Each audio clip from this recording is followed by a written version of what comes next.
Well, so welcome everybody. And I guess we've already taken care of all the housekeeping rules. So it's, it's being recorded, mute your speakers. And if you choose to keep your pictures up so people can see who's there.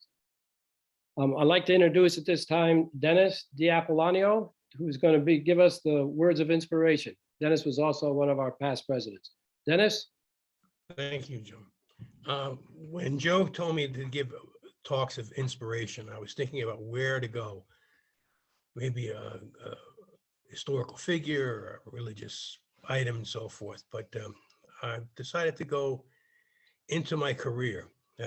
Before we moved up here 10 years ago, I was a news photographer for NBC for 30 years and covered numerous events, numerous people, politicians. I did Spielberg. I did bunches of people. I've been to the Olympics. Matter of fact, 20 years ago, this time I was in Salt Lake.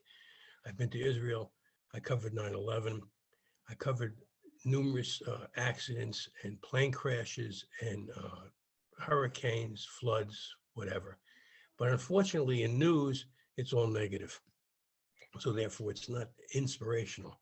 However, 25 years ago, we were doing a story about two women who have had misfortune befall them. And we went to interview them. And unfortunately, they had had strokes. Two people who were opposite socioeconomics. One was Black and one was white.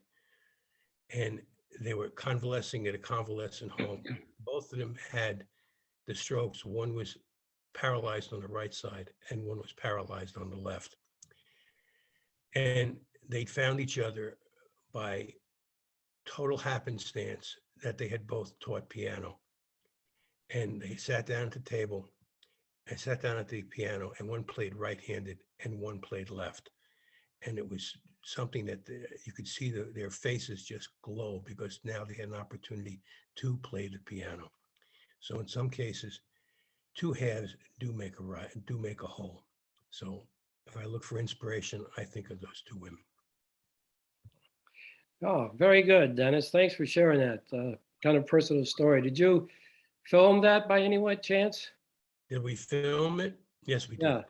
Yeah, and it's surprising to see these two people sit there. One didn't like to play jazz, one didn't like to like classical, but they both helped each other out. That seems vaguely familiar. I wonder if I saw that. I don't know, but anyway, thanks again for sharing that. You're welcome. Okay, I'd like to just bring us up to date on a couple things where we stand since 2019. Let's see. We've had, just as a recap, we've had 9 months during that time that we had no meetings whatsoever. This is our 13th Zoom meeting, and we've had 8 in-person meetings during that period. So despite what has been at best a trying 2.5 years for all of us, our Squires organization has continued to grow. And today, again, we're going to have 3 guests and 3 candidates for membership. So I'd like to move right into that at this point in time and introduce the sponsors who will in turn introduce their guest and give a short bio, after which the guest may want to just say a quick hello. So first, Ted Jones, are you there? Ted? Okay. I better go up here and look at who's here. Hey, Joe. Yeah. Ted said that Kevin's on as a guest. He's going to introduce Kevin, I think, at the next meeting. At the next meeting. Is that right, Kevin? You can just, yeah, okay. Okay, so, all right. So let's, Bill Helm is going to introduce Fred Foulkes as a guest. Okay, well, thank you. Thank you, Joe. I want to introduce Fred Foulkes in 2 ways this afternoon, actually. first as a guest who would like to become a member of our august organization. Those of you who were on early learned that his father was an original member of the Squires. We were trying to figure out when that might have been, but certainly back in the 80s and 90s, perhaps. But Fred himself has tells me that he has been coming to New London since he was 8 years old, mostly in the summers, but he's now currently getting ready to slow down as being a professor at Boston University. And he and his wife, Grace Ann, and their two sons have a home on Sunset Shores here in New London. You may also know Fred's brother, Roger, who, if you are a regular golfer at Lake Sunapee Country Club. My connection with Fred is very simple. He and I were college classmates at Princeton. Fred got a magna cum laude Phi Beta Kappa. I won't tell you how I graduated, but I think Fred will be an excellent addition to our organization. And while I've got your attention, in a few minutes, Fred is going to be our speaker today on current trends and challenges in large company human resource organizations. And Fred's credentials for doing that are, in addition to his being a professor of management at BU, he's also the founder and director of the Human Resource Policy Institute at the Questrom School of Business at BU. So I think we'll have an excellent speaker today. And when we get to that point in the schedule, I'll just welcome Fred. I think I've already taken care of the introduction. Thank you. Okay, thanks a lot. Fred, you might want to just say hello to the group, unmute yourself, and just a quick hello, and then we'll go down to the next guest. Hi, it's great to be with you all today. I look forward to have the opportunity to give you a few remarks and get questions and discussion. Thanks, Fred. And thank you, Bill. So next, Phil Langsdorf, you have a guest you'd like to introduce? Yeah, thanks, Joe. Excuse me. Yeah, I'd like to introduce my friend, Andy Taylor. I asked him for a bio and I thought it was so perfect. I'd like to read it as he wrote it. Growing up in an educated musical family around Boston, I sought adventures widely removed. At first, I was an AMC hutman in the White Mountains, later a weekly laborer on a Nebraska wheat farm and an Oregon seed packing plant reached by a refurbished Packard ambulance. Then he shunned Ivy League admission and went to Amherst, where he was quickly mystified and depressed by their experimental writing curriculum, which asked to write personal metaphorical expressions. Loving math and science, he then went to medical school, then research fellowship to explore pituitary, bone, and diabetes, just missing a trip to Vietnam, but running an army clinic in Germany. Marrying a vivacious, talkative Jersey Italian girl, we went as faculty to an upstart medical school in Miami. There we relished the cultural mix, Latin culture, alligator-filled rivers, and diversified peer faculty. I continue here in New Hampshire for 16 years with a love of climbing and skiing, still teaching at and now enjoying Ivy culture, Eastman's opportunities, sketching and writing letters to the editor. I'd like to introduce my friend, Andy. Andy, I think you're on. It says Antoinette, but it's really Andy. Thanks, Phil. Andy, you there? Would you like to say hello? He is, he's on. Unmute yourself, Andy.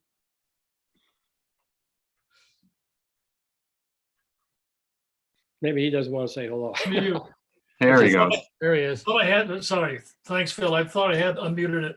So thank you all. And I would love to join this group. I delayed for a while because I still was very busy doing many other things, but seeing you people here and knowing many of you, I look forward to reading and getting to know the rest of you and many conversations. Thanks. Okay, well, thank you. Thank you, Andy and Phil. So the way that works, the folks that were introduced as guests today, if you desire and you indicated you to become a member, John Bellis will be sending you out a package. And the next meeting you will be, we have a very tough vetting process in this organization. And so we come up for membership next month if you're available at that time. Okay, now I'd like to call on, we have 3 new candidates who will be inducted today. So the first one, we pretty much heard about their bios, but we'd still like the sponsor to introduce them. So Tennis Diapolonio, would you introduce Robert Brooks? All right, I have pleasure to, a friend of mine, Robert Brooks, Bob and his wife Connie, we've known for 20-something years. My wife and Connie were high school friends in eons ago. We're not going to give you a date. Bob tried to become a member at the Christmas, but we kind of like put a kibosh on it and held it off till this meeting. So I think he's well ready to go, and I think we should get in there before he decides to say no. Okay, I think we'll do this all at one time at the end. Vote on everybody. And but in the meantime, he'd like to say a quick hello. Hello, everyone. Thank you, Dennis, for this. Oh, is my Yeah. turn? Yeah. Okay. Thank you, Dennis, for those kind words last month as well as today. And I look forward to joining you all. I guess that's about it. I'm really looking forward to it. Okay, great. Okay, John Bellis has someone he'd like to introduce. Yes, I introduced Jim McGraw back in November, and Jim is, at least to my knowledge, breaking the mold in that I think he's the first person I've seen dial into a Zoom call while driving. I don't know if that's a good thing or a bad thing. Oh, boy. So Jim, I don't know if you can Sure. unmute yourself, but I don't want you to run off the road. No, I think I've unmuted myself. I'm actually in the parking lot of the Berlin Mall near Barry, having taken my wife in for a root canal this morning. So I'm parked and shouldn't have any trouble with the meeting. Thank you. Okay, well, thank you. And then I have one who I introduced last month, and that is Peter Keegan. And he is, as I indicated last time, he's has been in the legal profession for the past 47 years. And he and his wife, Nancy, now reside in Newbury, New Hampshire. So without further ado, I'd like just once again to have Peter introduce Peter. You there, Peter? Oh.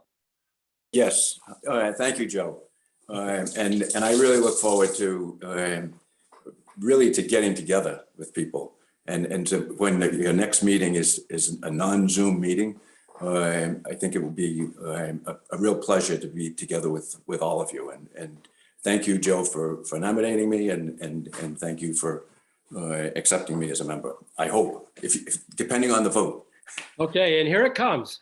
Are there any objections to these three individuals? I'm supposed to say it in a positive manner, but no one's going to object anyway. Do I hear any all ayes, I assume, for accepting these folks in? So signify by raising your hands. Okay, everybody's waved their hands. Good. Well, congratulations to our three newest members. And we do look forward to meeting everybody again in person. So welcome aboard. And I owe each of you a Squire's pen as a new member. Great, thank you. Okay, well, welcome again.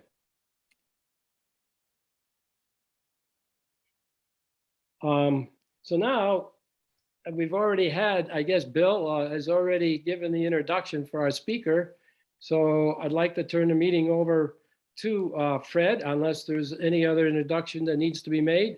Fred, would you like to take it away at this time? Well, thank you. And it's great to be with you. I see some old friends. Hello, David. Hello, Harry. Hi, Morris. I was particularly pleased to be introduced by Bill. As he said, we've known each other for a long time.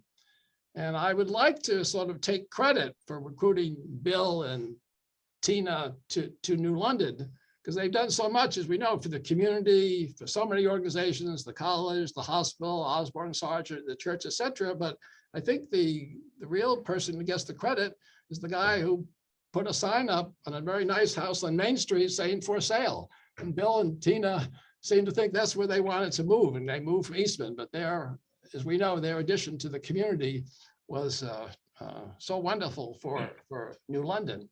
And also, as indicated earlier, I'm particularly happy to be with you for sort of two special reasons. One is that My father, one is because it's the 60th anniversary of this organization, but the other is because my father was an active member in it for many years and loved the organization. And he was always come home and he would always wear a necktie, a sport jacket, and a hat. And he would always come home if my brother and I were around, and some of you know Roger, my brother, who's the golfer in the family, and sort of tell us about the talk or give us the good jokes. And I remember one year, the speaker, and the Dartmouth graduates in the group will recognize the name David McLaughlin. He was the speaker, and he was then the president of Dartmouth. He's the one that came from Toro, the snow plowing company. And apparently when he was introduced, this person said, we welcome you to New London. New London is you'll find out, is God's country. And then his apparently first few words, he said, well, if you live in Hanover, it's just a local call to talk to God. And the other thing is, I'm impressed with what you're doing, because I'm a member of a similar organization called the Men's Group in Boca Grande. We have 300 members. We just meet from December to April. But for the last 2 years, we've canceled all our meetings because we don't have a Bill Mattson and we haven't able to adopt the technology. But I'm told that they did meet in person for the first time in a long time this past Monday, and the speaker was Mitch Daniels, the president of Purdue, who apparently had a lot of good stories and good jokes, and apparently said that Purdue now feels when they give a young person tenure, that's an $8 million commitment, and they're not going to be able to continue to afford that going forward. Now, to sort of take where Bill kind of left off, at Princeton, Bill was in psychology. I was in economics, and I really loved labor economics and collective bargaining and mediation and arbitration. And I continued to like that when I was a student at Harvard Business School. And then I worked in corporate labor relations in Detroit for Chrysler. And at the time, the Chrysler bargaining team was 40 individuals, all men. I was the only one black man, the former head of the EEOC.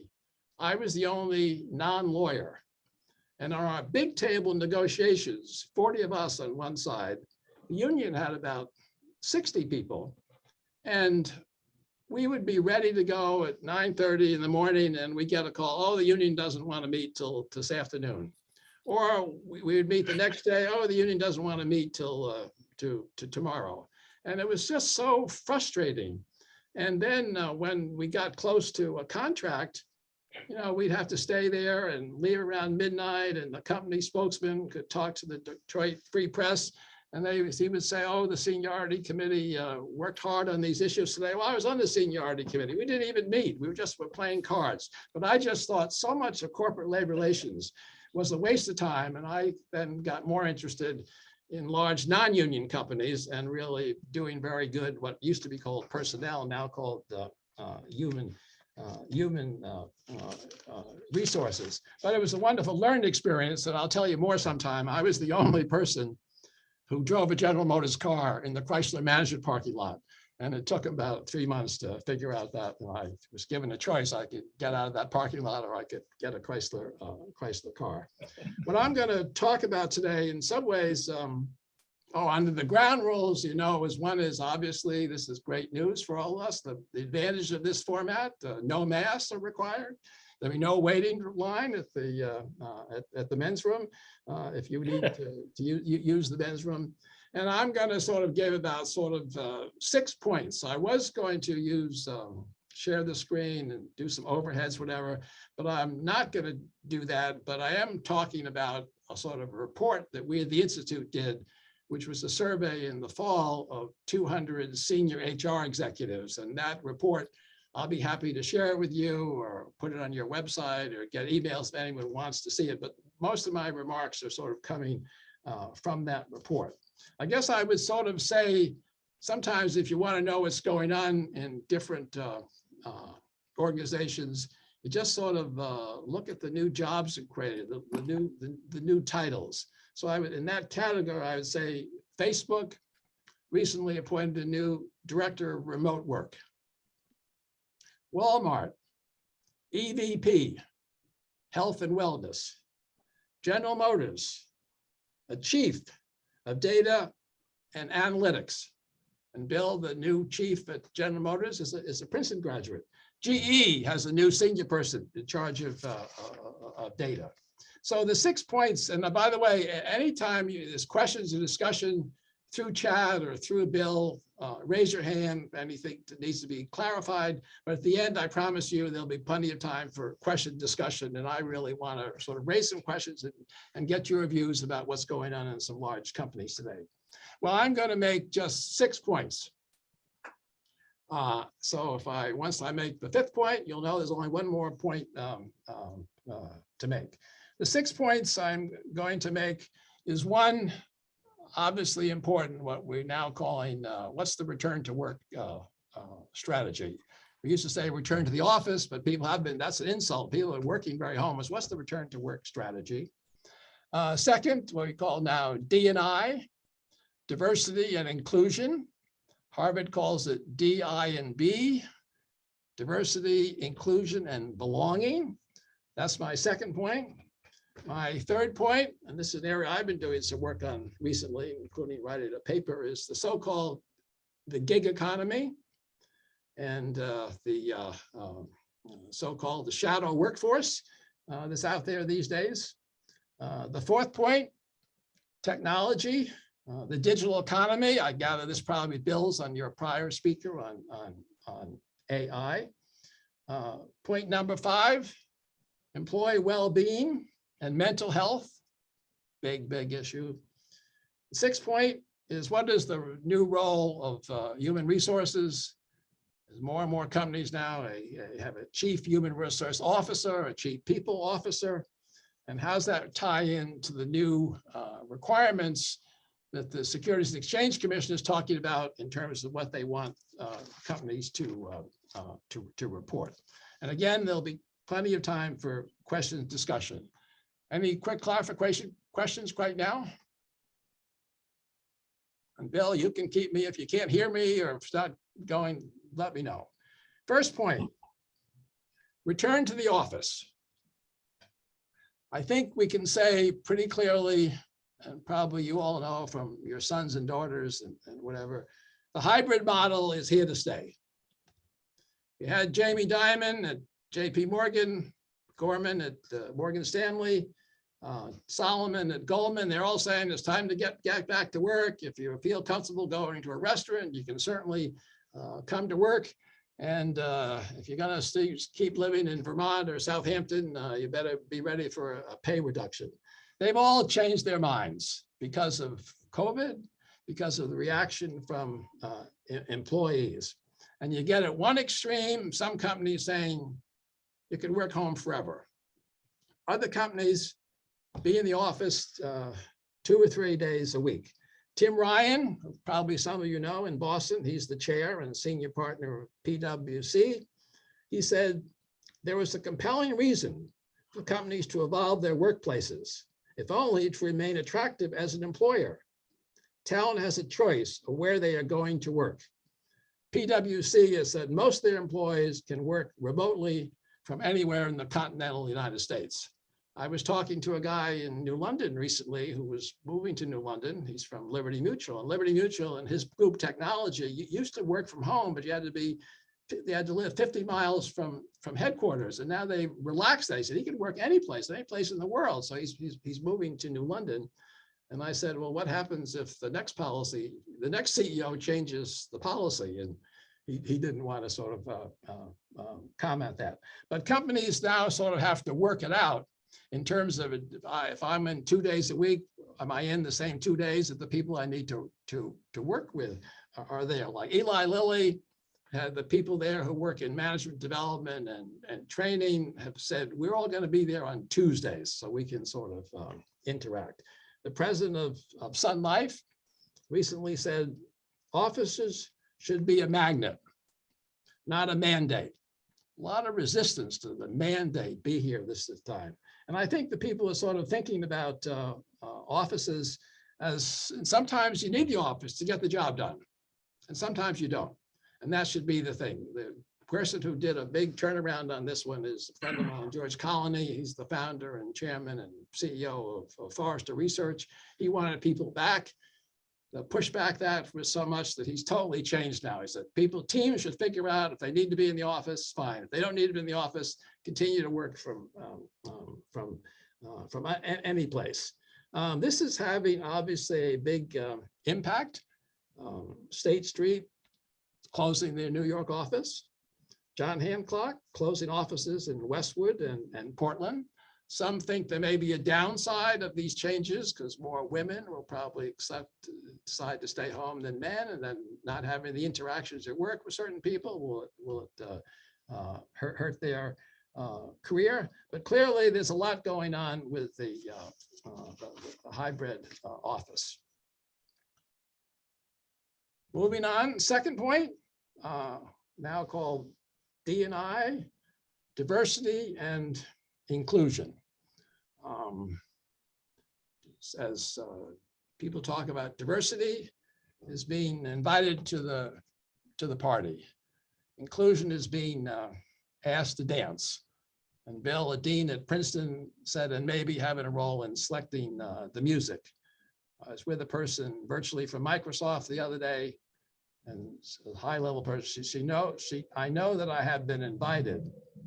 I see where I am welcome.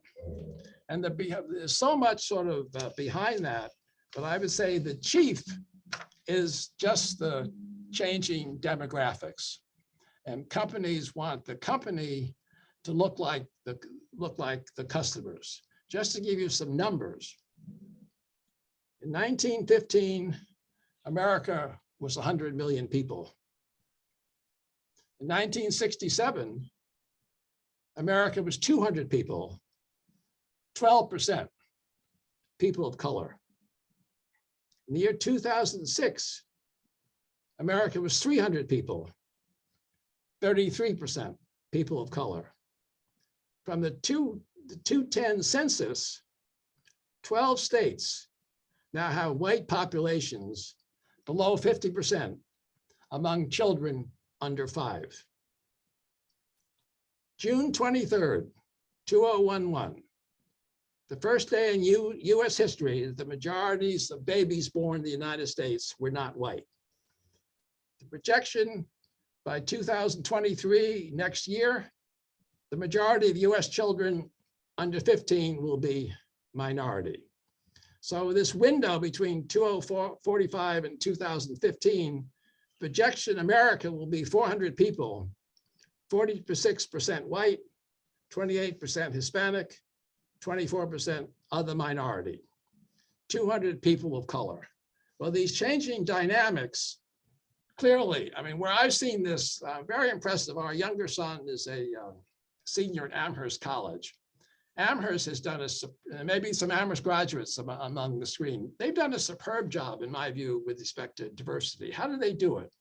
First, they diversified the student body.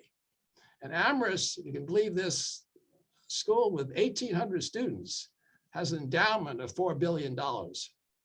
Boston University, 30,000 students. Our endowment is less than Amherst. So without endowment, they were very generous with respect to financial aid and diversified the student body. And then they said, hey, the faculty needs to look like the students. And they've really diversified the faculty. The other thing is obviously George Floyd, but this is happening at high levels with Goldman saying, we're not going to take companies public unless they have a diverse board. NASDAQ requirements, how State Street is going to vote. I sort of saw this over time. It was interesting because I was a longtime director of Panera Bread. And we always had, unlike some other companies, 400 or 500 people will show up to our annual meeting in St. Louis. I think it was primarily to get the free food, not to ask questions. But every year, the question came up, 3/4 of your customers are women. Shouldn't there be a woman on the board?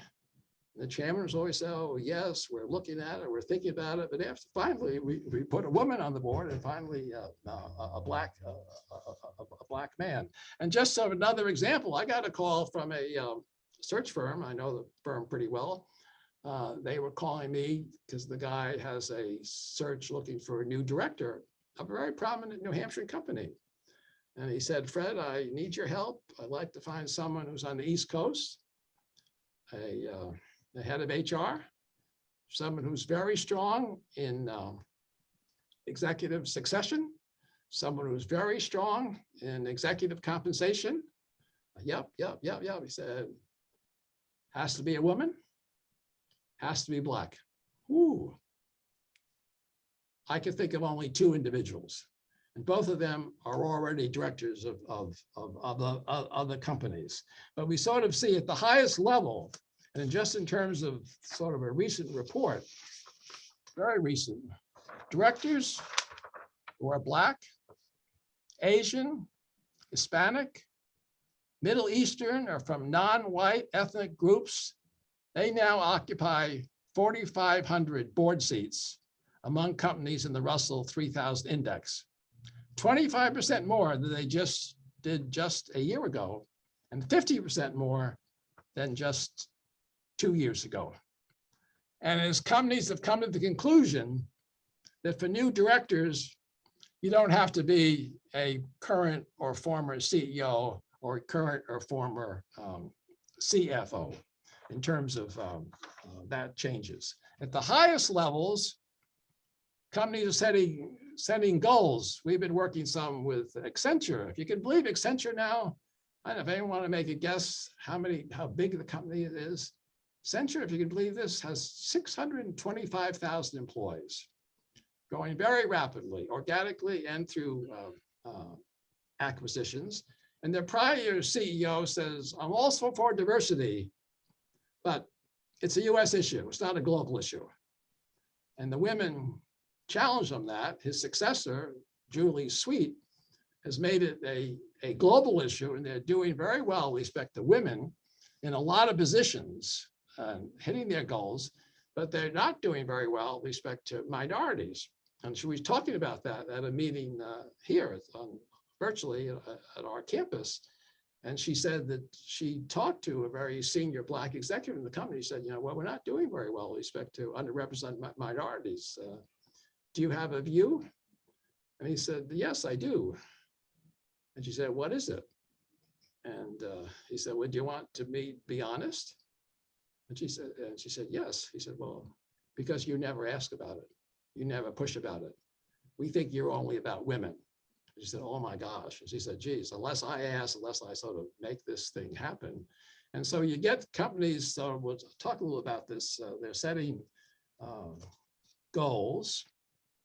And the other question is, they're setting goals and some companies are making them public, including Accenture. This is the numbers we want by 2025. This is the number we want by 2026. And when I asked Julie Sweet, the CEO of Accenture, is it wise to have the goals public? Because it'll be clear that you failed if you didn't make them. She said, well, why wouldn't we post them? People might think we're serious. We actually want people hire. We want them to sort of apply. And then some people going a little further with respect to goals and tying accomplishments into executive compensation bonuses. I was at a conference last year, a CEO conference held every year at Yale. And Ginny Romerity, the former CEO of IBM, was the speaker. And she said, let me tell you, IBM made great progress with respect to women under her leadership, not so much with respect to minorities. And she said, let me tell you, until I started cutting back management bonuses, we didn't make much progress. I cut a lot of bonuses, 20, 30, 40%. People got the message. Well, should they or they not do that? But I guess, and this is something I hope in questions and discussion, because in terms of about how people are doing these goals. I was looking at the annual report the other night from Keysight Technologies. It's a spinoff from HP, and their CEO said in 2021, we published our diversity and inclusion brief, describes our long-standing philosophy, strategy, and goals. We established hiring goals for women globally and underrepresented minorities in the US. We're developing a case study with and working with Microsoft right now. And their most recent diversity report said they are publicly committed to double the number of Black and African Americans and Hispanic and Latino people managing as managers, senior individual contributors, and senior leaders in the US by 2025. It notes that 96% of all employees in the US as of last June 30th have completed the diversity and inclusion learning courses on become an ally, covering white privilege and unconscious bias in the workplace. And their results, there is a question if companies are going to start including diversity results in bonuses for the high-level bonuses plan. Should it be the annual plan or the long-term plan? Some companies like Prudential, they're putting in the long-term plan. It's a long-term thing. Other companies are doing it in the annual plan. Microsoft has put it in both the short-term and the long plan in terms of making progress. So there's a lot going on in diversity inclusions at all levels, and setting goals and being public and accomplishing the goals and the sort of the dynamics of this. I mean, one of our member companies, the head of HR was telling me that, and she's Black, and she said, our chair, they have a diverse, what they call employee resource group, a group of who come together, middle managers who are Black, who talk to each other and help company make recommendations. She told me, said, our chairman is actually scared to death of him. And so whatever they come up with, he'll do it. And they were under pressure, make some recommendations. And they thought about it and they decided, they came up with, they wanted to have a white manager who's viewed as doing very well in diversity, who's inclusive, and it's very good. They want to give an award each year to such a person. That's what they wanted to do. And the head of HR thought this was kind of a questionable thing. So she went to other senior Black people in the organization, and people sort of said, like, give an award, you're doing the right thing. How embarrassing. Why would we do that? But sort of working out what you're sort of doing is I hope we can have some discussion on this one. Third point, not as long, but we're all familiar with so-called the gig economy, the shadow workforce. If you can believe it, there's noise. You can believe this, Instacart today, I'm hearing a hum. Is anyone hearing a hum? Now it's gone. Anyway, Instacart now, the people who do shopping, grocery delivery, they have between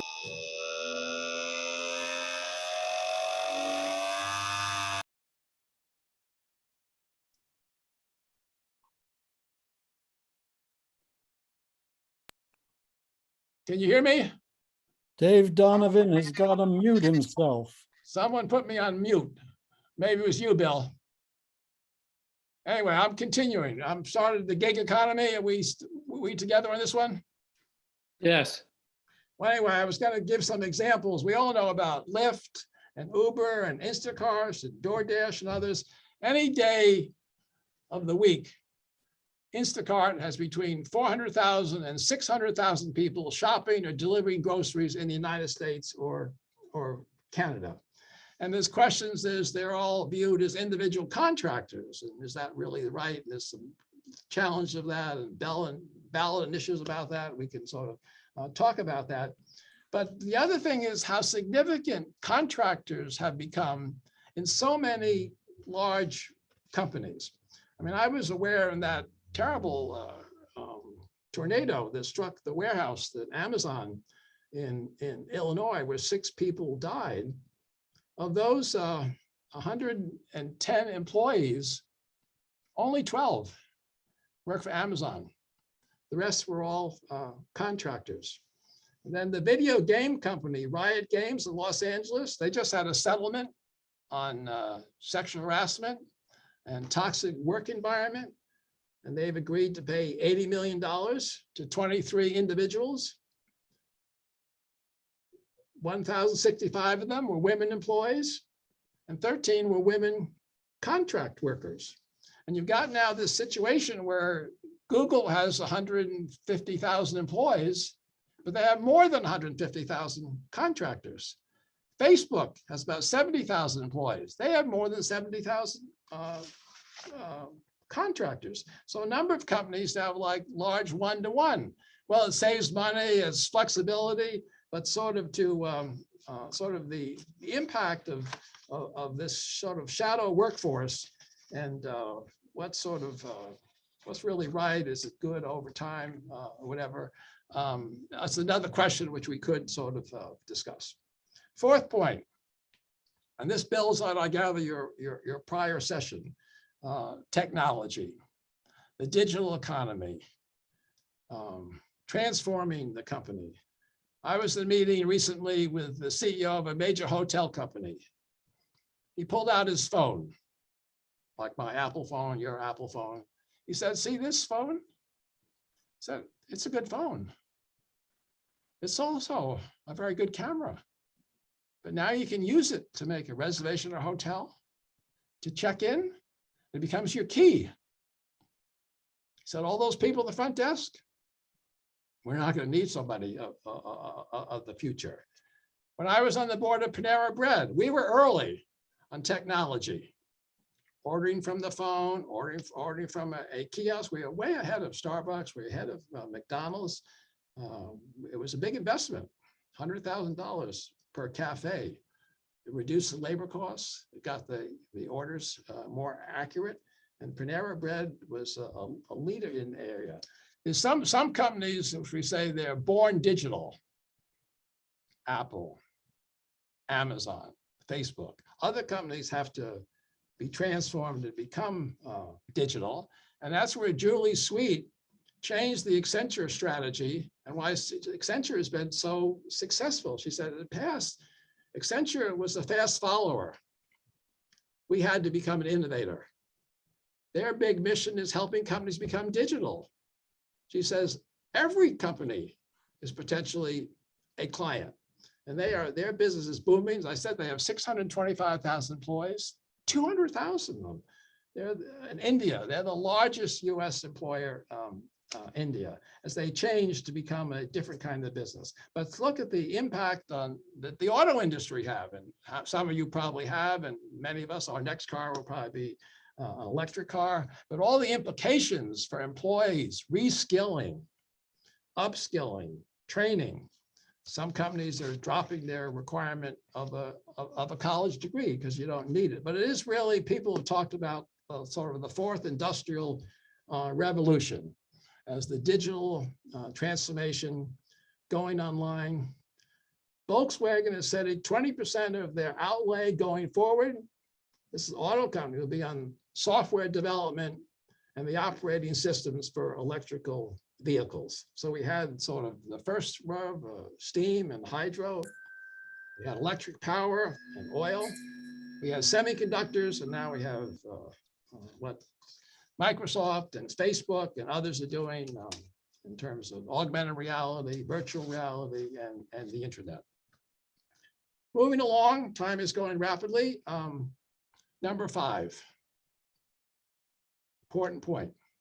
Companies spending more time about employee well-being and mental health. It's become a business priority. In a recent survey, 78% of employees reported feeling stressed at work. 20% they had mental health, had felt they were discovering mental health issues, anxiety, stress, depression.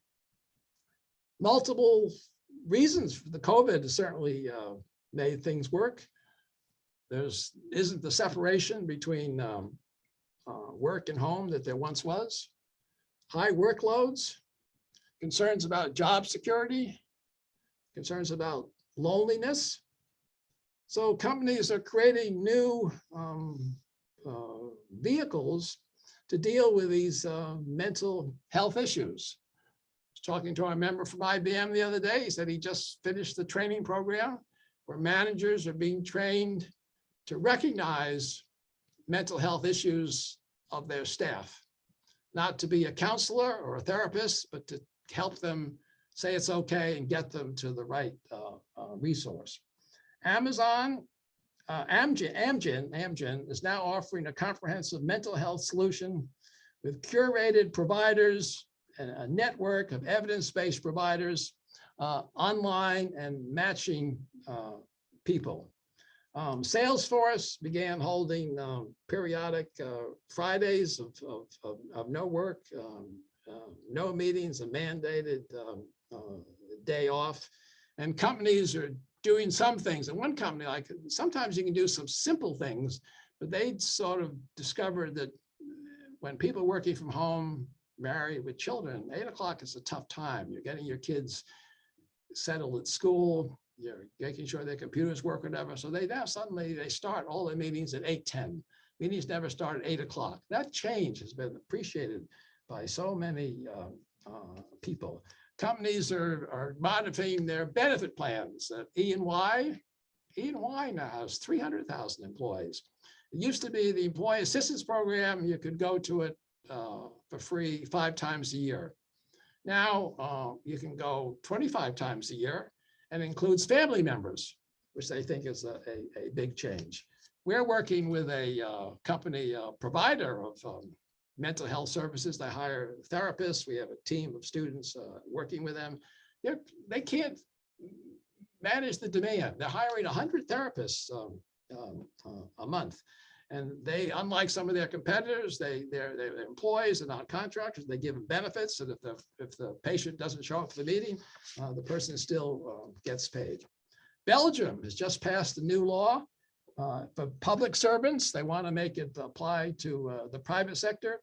Employees have the right to disconnect. They talked about one member who's going to introduce this, wants to make it a European-wide initiative. He said, we cannot have millions of European workers who are exhausted by the pressure to always be on, overly long working hours. Now is the moment to stand side by side, give them what they deserve, the right to disconnect. So at 7 o'clock or whatever, you can disconnect. I was involved with an organization where there was a lot of stress because the CEO sent to his direct reports and others emails. They would go around 11 o'clock at night. And that's when he had time to do it. But there was interpreted, well, he expected an answer the next morning at 7:30 or 8 until that was sort of discussed and say, you know, this is why he sends them out. But he doesn't, he had to tell people, you don't have to answer them that quickly. So that's the point about mental health. There are some very good things that some companies are doing because it's a big concern. Finally, last point, the role of HR and the Chief Human Resource Officer. As people have talked about, it's clearly got a seat in most, certainly all, in most large companies. It's clearly has a seat at the table. Sometimes in some companies, and you look at the proxy, which reports the top 5, the person makes number 5, sometimes is even make number 4. At a Lincoln Financial insurance company in Philadelphia. Last year, the total package for their head of HR was $4 million. In at HP, 1 year, that person made the top 5. Her total package was $7 million. But if the CEO is making $20 million, you can't make $400,000. You probably at least make 30% of what the CEO makes. But in terms of the recognition by senior line managers to pay attention to these HR issues is just incredibly important. And so to buttress it under the Biden administration, the new director of the SEC is asking for comments now from a number of companies and consultants about what data companies should report. Right now, companies just have to report the number of employees they have. That's it. Well, they're not reporting contractors. They're not reporting stuff on with respect to diversity, retention, their health and safety. They're thinking that more things are going to have to be reported.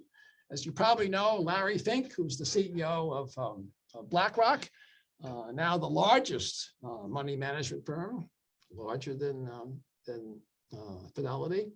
He writes an annual letter to CEOs and others and shares it with the media.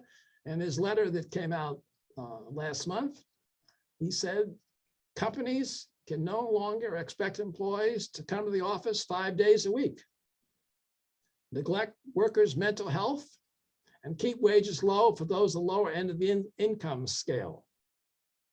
No relationship has changed more by the pandemic than the one between employees and employers. CEOs face a profoundly different paradigm than we're used to in what he wrote. So I guess I would conclude by saying, as Morris knows, I was originally supposed to talk to you, but that restaurant closed in person, which I wanted to do in November, shortly before Thanksgiving, but we had to postpone it. We have to do it by Zoom. But I was in that sort of pre-Thanksgiving talk. I was going to conclude by saying, I'll let you decide. Have I been talking turkey, or have I been listening to a turkey talking? So that's what I will conclude with. I thank you for your attendance and involvement. I say we still have 34 people with us, and I'd be happy to take questions or challenges, discussion on any topics or anything else with respect to HR that you want to raise with me. So Bill, I'll let you handle the questions if they're coming in on chat or whatever, and I'll take them, or you can ask the person to ask the question, which would be great. Thanks. Thanks, Fred. And thanks for that set of comments. We're going to experience firsthand what it's like to be a company that's trying to do business virtually by having questions and answers virtually. You can either raise your hand. We have two screens of people, so sometimes that doesn't work well. The other way to suggest that you have a question is to use chat and go ahead and type it in, or just say, I have a question. Either way, we can go ahead and acknowledge you. So let's go ahead and get started. Go ahead, Bill.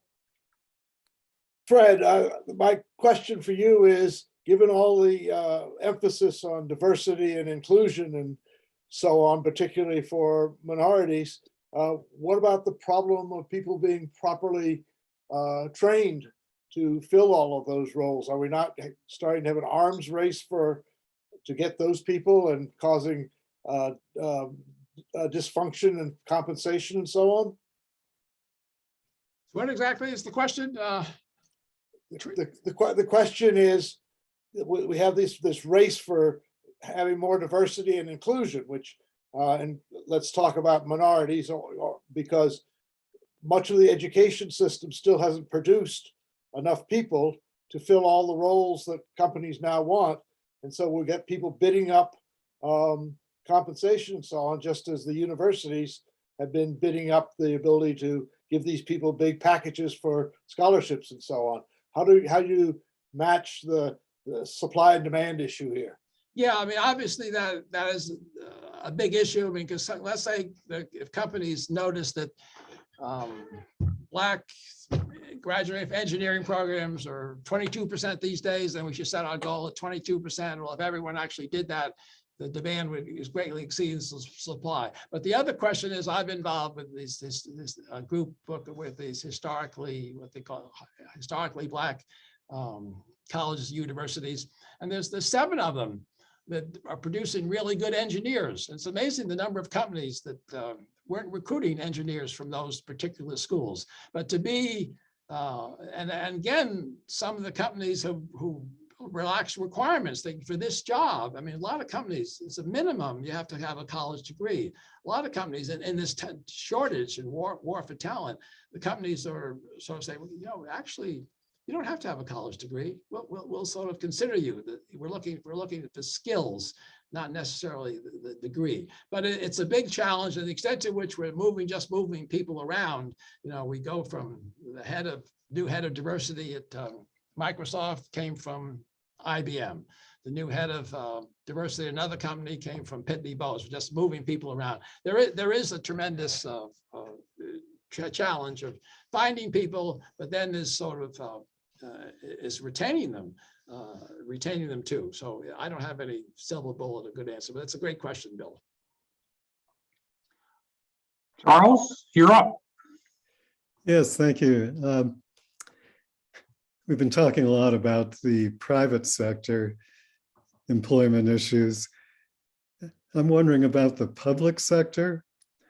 My daughter, for example, was working for the Minneapolis public schools, and she found that the environment just got to be absolutely impossible.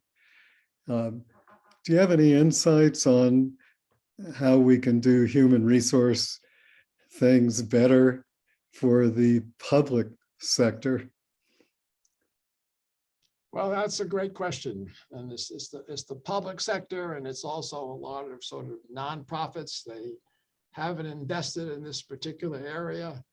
You know, they don't have people doing succession planning and a whole bunch of other things. And again, it goes to sort of leadership and figuring out what's essential and what's needed. But it's certainly the best progress is made by a number of sort of leading companies, and companies are trying to get them. But I guess no, in terms of but certainly the Biden administration is pushing things a lot more than the prior administration. But no, it's a real, in school systems and others, the lack of resources. You hear like teachers having to come up spending their own money to buy the necessary supplies they need for the classroom, stuff like that. It's a big challenge. I don't have a great answer there either. Thank you. And Paul Eckine had to step out, but he had a question that I've talked to my son quite a bit about, which is with all the remote things going on, how will businesses be able to create a sense of team and corporate culture when people are working from home? Well, that's another great question. In terms of, I mean, our son, who worked as an intern for Fidelity last summer, he worked home virtually all summer. He had a mentor. His mentor had worked for the company for 1 year. He was a graduate of Cornell. He'd never been to the office either. So some companies are aware of it. Sometimes they do things on Fridays or other things, have some informal sessions, have people talk about it. But that's why Jamie Dimon and others said, you know, is culture getting along? How does it work under this new thing? And it is a challenge, but companies are trying to, they're doing games and doing fun things and trying to get people to get a better sense of it. But that's why a lot of companies want people to, especially new young people, to come back and be in the office and meet other people and be there for 2 or 3 days a week, as opposed to working from home virtually. But no, that's a great question and a big issue. Phil Langsdorf. Thanks, Bill. Yeah, Fred, I have a question. Your report's very positive. It makes me be aware that things are improving in business. Often when you read the political discourse, you don't see that level of improvement. Where do you see the biggest areas of resistance? Your report was very positive, which I appreciate, but there have to be corporate cultures and corporate environments where the response is not quite as favorable as you might have indicated. Well, I think, you know, in most cases, it depends right at the top on the CEO.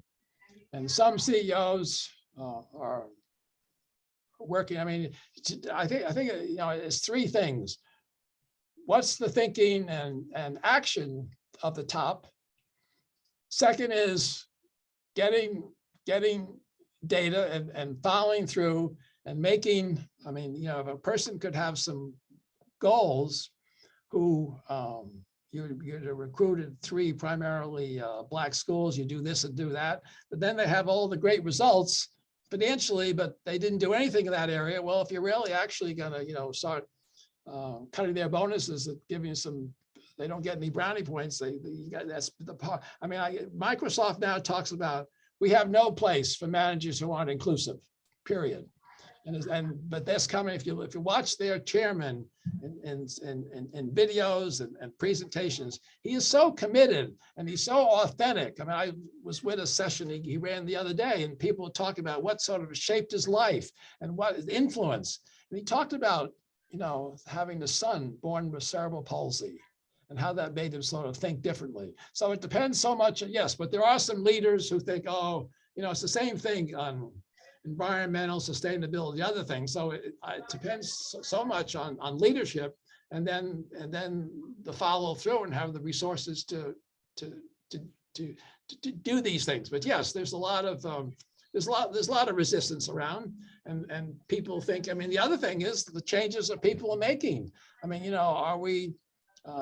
Some companies have publicly changed selection criteria. It used to be we picked the best qualified. Now they say we pick from among those found qualified. That's a big change. We pick from among those found qualified. And sometimes you're picking people because they're not quite ready. We want to take a chance on it, or for developmental reasons or whatever. So it takes this thinking, and you can have the brightest HR person around who knows experience and good things, whatever, but unless it comes down from the CEO and then right at the board level. I mean, a lot of companies have talked about, if you have just one person who's different on the board, really difficult. How many companies have 2 or 3? And there are a few companies now, half the board are I think at Unum now, half the board are women and minority. But then it makes it more legitimate. So what's going on at the very top, and then through the organization. And there's a lot of, yes, I was giving you some sort of good examples from companies doing really well. There's a lot of other companies that aren't doing as well. That's another good question. And I mean, that's why companies are coming up with measures and scorecards and sort of see, and then, because other people, I mean, we have students who are really looking, should I join this company or that company? Well, if they look up there and there's nobody like me, well, maybe it's not such a good place to be. So it's have an impact for talent for the future, et cetera. Thank you. Morris? Fred, can you hear me okay? Nice to see you. We never got our golf game in, but nice to see you. That's right. Well, a fascinating presentation.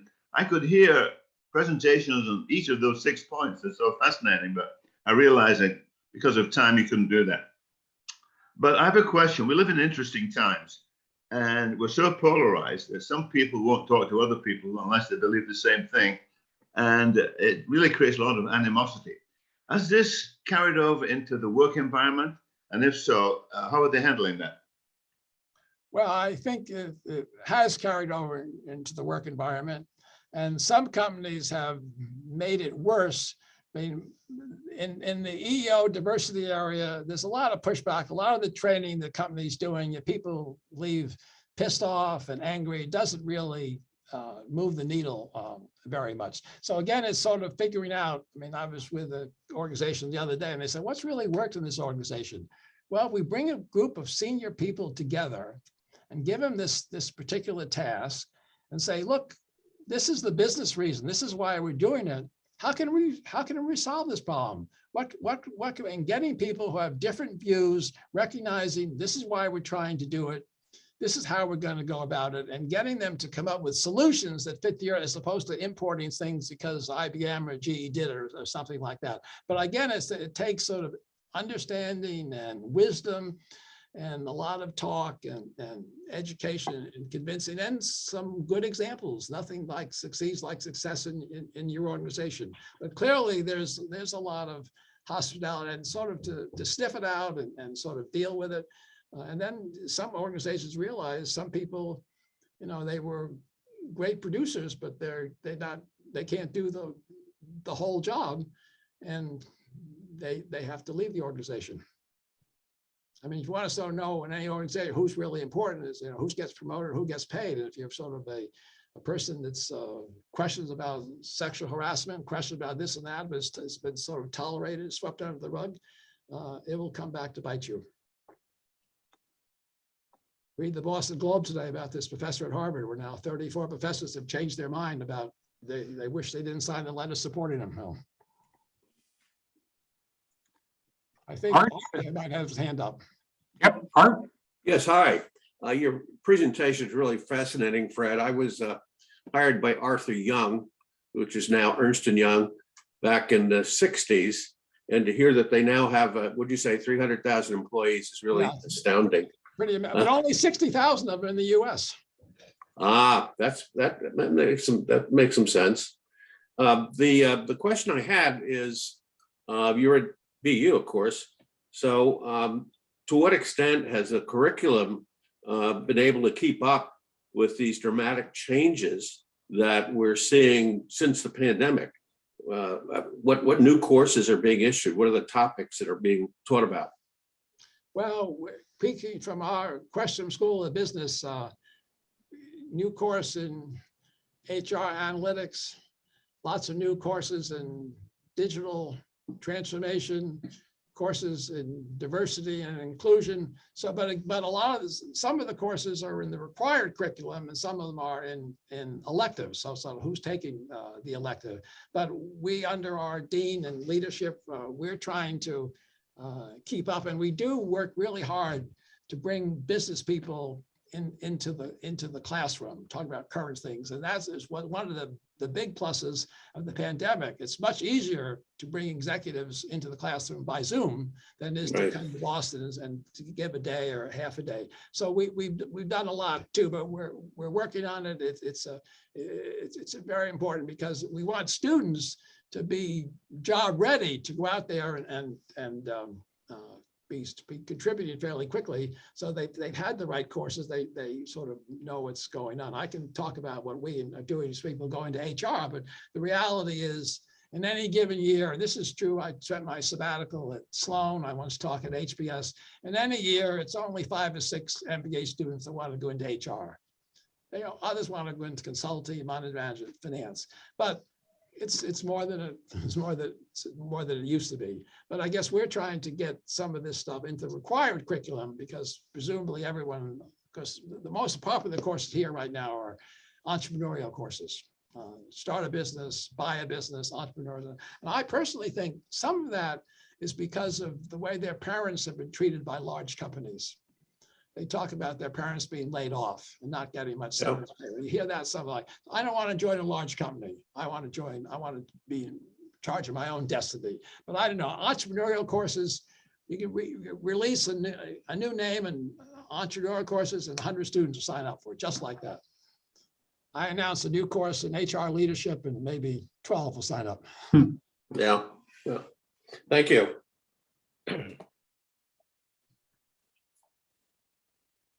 Well, is that, have we answered all the questions, Bill? Or we? Well, I'm aware now that I guess I'm going to be evaluated whether I become a member or not next month. So ask more questions. Oh yeah, Fred, I forgot to tell you that. No, thank you. Thank you so much for a very informative presentation. I would like to mention briefly what's going to be happening in next month. I indicated earlier before we went on air here that we're hoping to have our next meeting on March 10th. So mark your calendars, and there'll be a couple of notices on this at Forbes Tavern in person. And I'm happy to say, by the way, we will require proof of boosters at this point in time. We're just trying to do everything we possibly can to do what is in the right order to make sure we have the protocols in place. However, I will note that we already have 39 members who have shown proof of boosters that had intended to go to our holiday session. And I hope this doesn't create too big a stumbling block, but we trust each other, but I just want to be able to demonstrate to the facility as well that we are in fact all boosted. Having said that, I mean, we are trying to transition, and I talked to Paul, that guy, and unfortunately he had to leave. We are trying to transition from a pandemic to an endemic situation, and hopefully we'll be able to slide away from this as soon as possible. I do want to say the next week's presenter is a personal friend of mine, and she'll be talking, Ann Beatty. And I don't know if you can hear, yeah, there you go. The wonders, she's going to be talking about the wonders of the Isles of Shoals. Explore 4 centuries of life on the 9 stark and hauntingly beautiful Isles of Shoals through a series of fascinating historical images. We'll be investigating the role the Isles played in the worldwide fishing trade of the 17th century, when the Isles of Shoals were the busiest spot in the New World. Find out why hundreds of people packed their steam trunks and spent the summer at one of the Isles of Shoals resort hotels centuries later. Discover the natural and cultural wonders of the Isles of Shoals today. Ann Beatty is an educator with a fascination for the Isles of Shoals and its rich history. She combs through historical records, salt cod recipes, and journals of shoalers in an effort to capture and revive the unique stories that bring Shoals history to life. Ann is a former president of the Isle of Shoals Historical and Research Association and serves as a Star Island historian and a board member of the Portsmouth Athenaeum. She has always an intriguing tale to tell about a place so magical it'll steal your heart. And she's a little modest. She also finished her career. She taught marketing at Columbia and finished it at the Wharton School of Business. So I hope you all plan to be there for a very engaging thing. And again, we'll hopefully be going in the right direction with in-person meetings from henceforth, but we'll just have to see what comes down the road. So until then, be safe and hope to see you all then. Thank you. Thank you. Bye.